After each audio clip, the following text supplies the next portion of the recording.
All right, good evening, good evening. Here we are ready to start. In this video, I was requested, well, for this video, I should say, I was requested to talk about the dynamics of power or specifically power dynamics and its relationship to information control and how that functions. Specifically, some folks were even asking about the asymmetrical nature of which. I'm not going to get into the asymmetry, refer to my last video about how uneven power sets can actually affect systems. Really what I'm going to start off with is how it's in relation to information control and how that's relevant when we're talking about politics, specifically in the social domain, but how it also translates horizontally to the political domain. So with the initial opening point, I'm going to describe the network model. So what you're observing here, what I put down here is a very bare bones basic version of a network. So anybody that's done computer science, okay, they understand that this is a large network, okay? So we're going to call this network, right? Now this is what you would call distribution node. Ooh, I was going to struggle with that one. And then they have these called usually EDNs, also known as end device or endpoint node, EPN. So you would have endpoint node. And what you would end up doing is you'd end up copying this across every single one of these. So we're going to go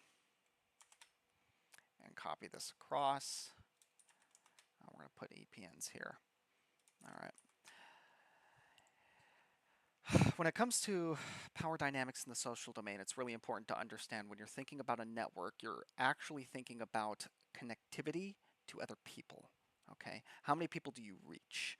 Okay, and that concept is called, by the way, in case you were curious, it's called density. It's actually network density. So for the computer science guys that actually understand the concept of network density in relation to a node, the more you have running off of a node, the denser the node ends up being. That means it's more connectivity. You can reach more targets in conversation.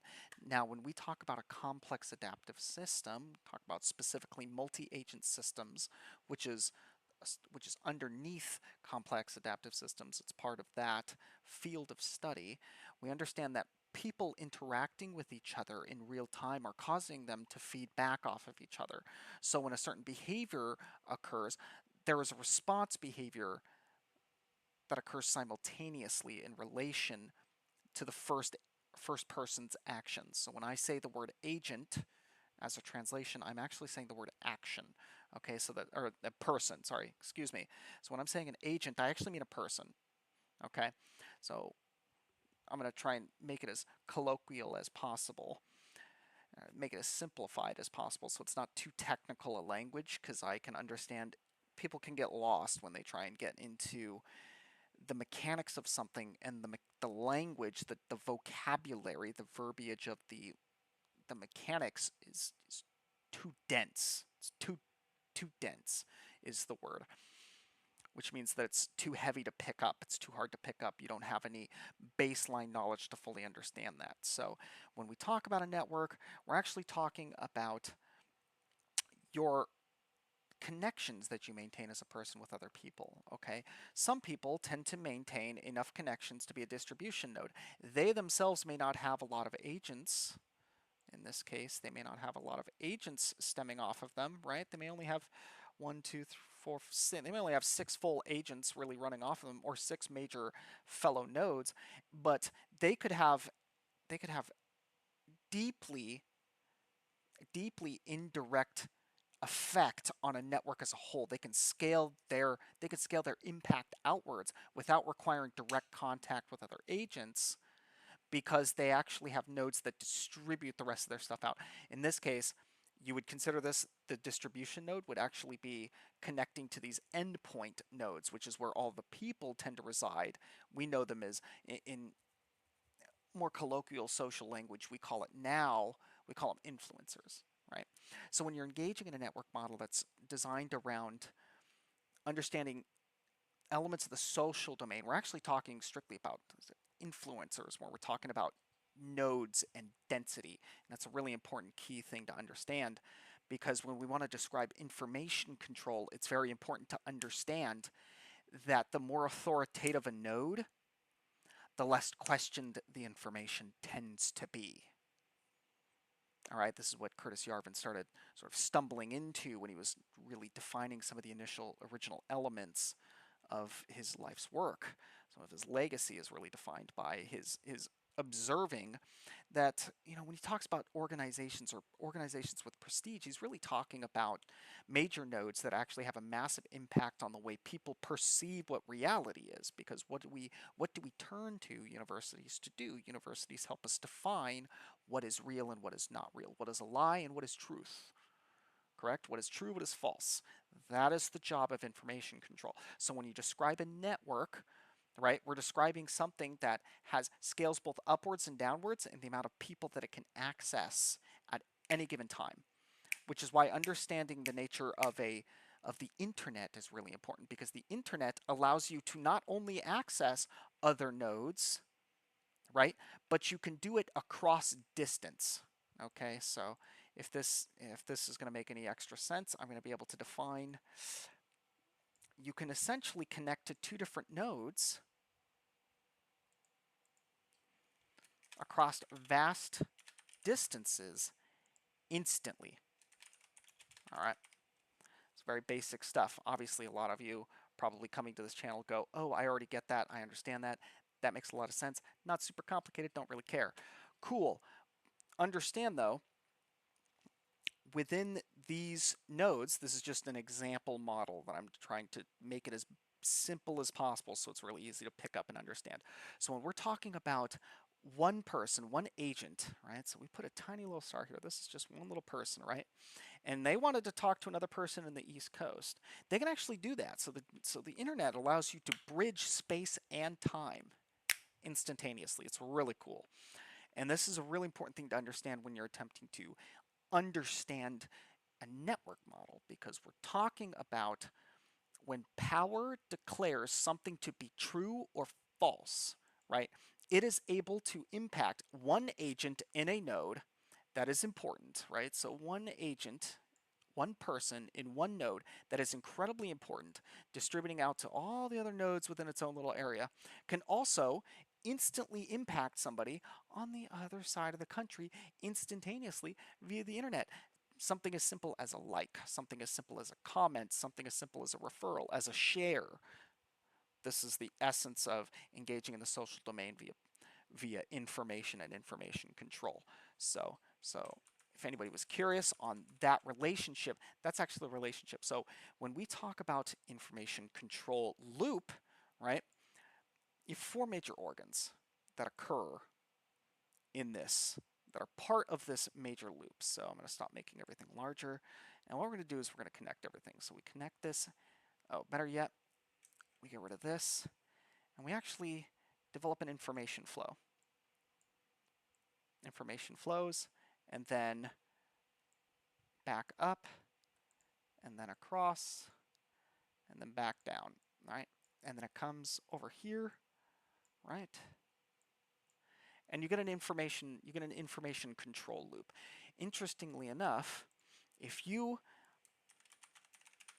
understand the necessity of universities in the social domain, remember, universities are explicitly charged in the United States of America with providing competent, capable labor that can fill the other two domains. Okay, they are incredibly important to the other two domains. So you have the three major domains, right? I'm going to label these right now. We're going to call this social, right? Social K, right? We're going to call this the economic. We're going to call this the political. Okay. These three domains are interconnected. Okay. Okay, we're going to do that again. And we do this. These three domains, they're interconnected. Now, interestingly enough, university is considered technically part of the social domain. This is why understanding information control is really important. It's technically part of the social domain. If the social domain as a consequence, is under control of a specific subset of ideas. This is how you understand the idea. There's a quote. Ideas do not always rule, but they usually do. If you are specifically charged with getting capable, competent people to engage in the other layers of the system, in the other domains of this system, okay? People, products, people, products, places, or people, products, places, and then this is all three of them can also be places, right? So it's really important to understand when you're engaging in information control as a loop, if you control what defines reality, you can then directly impact, whoops, we need to make that standard lettering. You can directly impact what governance is doing. You can directly impact political policy, government policy, public policy. You can directly impact what laws go into place, what people are supposed to understand about criminality, crime. You can pretty much make the entire system function in a very specific way. This is what you talk about when you talk about the long march through the institutions. If you make generational modifications, right? So if you impact an entire generation in the social domain, you could directly impact everything else that comes down the line in relation to information and understanding the nature of reality and what reality actually is. This is why it's really important to understand that. So if we go and understand, now let me add a little bit extra to this model.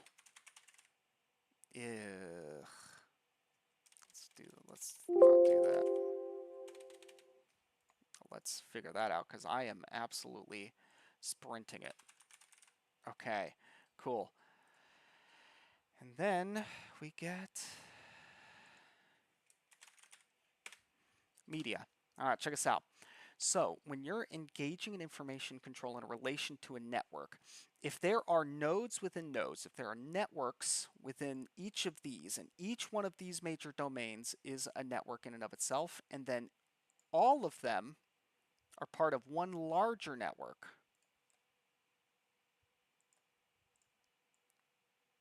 and all of them are part of one larger network, you can impact the entire system as a whole, right? By simply telling people what reality actually is. This is why it's really important to understand when you want to engage in interfering in the information control loop, right? You have to understand what you're actually up against, right? Which is why most folks, when they're engaging in this epistemic battle of wits, specifically online, you can observe this a lot of times online, what's failed to be understood is that specifically as like anonymous users, unless folks are communicating along a authoritative source, right? Authority, relying upon authority as a value for communicating what reality actually is, it becomes really hard for anybody to agree on anything, especially if those that are on the outside of power view those that are determining reality are actually in fact lying. And that's how you get this really asymmetrical nature that's occurring. And what's really interesting is when it comes to getting access, now you'll notice I modeled the colors, something very, very similar. When we're talking about the university and media, interestingly enough, you can see how I pointed the connection of the domains. Interestingly enough, media is both business, is both economic, media is both economic and it is social. That's really important to understand. Media is both of these domains. So if you're sitting there going, well, the media is the problem, yes and no. It's both. It is simultaneously both the problem and not the problem because you're failing to understand, you're failing to correctly identify what the actual issue is. The issue is this loop. The issue is this information control loop because governance in its current form, relies on expertise from universities. Okay, so it relies on expertise from universities and authoritative sources. And in this case, universities can also be non-governmental organizations such as civic engagement orgs or legislative orgs that engage in lobbying to pass legislation in Congress, which can then directly impact how government then legislates businesses and how businesses function in the system, which then leads to what the media is communicating to be reality as a whole as well. So media just acts like a mouthpiece. So if you're mad at the media, you're actually not really mad at the media. You're mad at who is determining reality. So that's where the frustration lies. And the problem is we've not been able to fundamentally identify that. But as soon as you get to the point where you're questioning, well, maybe the universities are the problem. Well, now we have a serious issue because now you're attacking the network because the network knows any agent that is now in any one of these major sectors in this information control loop knows that without universities, without this right here, we need to, okay, we need to get rid of that. Without universities right here, right? Most folks that are operating in the government and business and media wouldn't be able to do it. So when you go into attacking, what's the nodes that we need to go after to understand how to disrupt information control? This is why you're going to get such incredible amounts of resistance. This is why any political dissident in the United States is going to struggle to be able to hit the network in any meaningful way. Because you're essentially trying to confront reality definitions. You're essentially saying that, hey, your entire definition of reality is false, and you don't deserve the position that you're in because you lie about what reality is. Even though most of the agents working in this loop understand that without that reality, without these guys telling them what reality is, they wouldn't have their jobs, they wouldn't have their purpose. They wouldn't have purpose and meaning. Okay? So when we talk about getting really angry and frustrated with any problems within the system, your problem actually really stems from here, but how do you disrupt that? How do you really disrupt that? Well, one of the conclusions some colleagues of mine came to, as did I, and I am in agreement with them, we have developed a consensus on this matter, agree that if we are going to get into the system and we're going to disrupt this control of information, how it relates to developing power in the system. It develops power by defining what reality is, okay? Now, if we want to get into it, we have to cut right here. We have to block this off, right? Because then you cut the rest of the model. But what happens when you do that is you activate the entire network. You activate everything in the network that has the capacity to deem you an enemy. This is why cancel culture looks incredibly asymmetrical. Because the moment you try to prove that what is declared is false and what you see is true, now the system says, well, you're telling me you can do my job better. Well, I don't really have to tell you. I don't have to prove to anybody that I can do your job better. I could just get all the resources that are already supporting me, already on my side in relation. Okay? And this is also a node. Every single university in the United States of America is essentially a node within the social domain. And they're interconnected. They're interconnected because, understand, all of the universities share the same digital. For goodness sakes, the internet was originally developed on campus networks. That's why they're called campus networks. That was why the original concept of a computer network was actually a campus, because they were originally developed on university campuses. Okay. Universities have the capacity to interact with any other university globally instantaneously. Snap of a finger. They can talk to anybody. It's just sending an email. Hey, can you help me verify what this guy is saying and whether or not it is true or false? That's what you're up against, right? So that's your frustration. That's what you're angry against. So if you really wanted to get into this control loop and you wanted to break this control loop through, you need to break past, or you need to disrupt its capacity to tell governance what to do.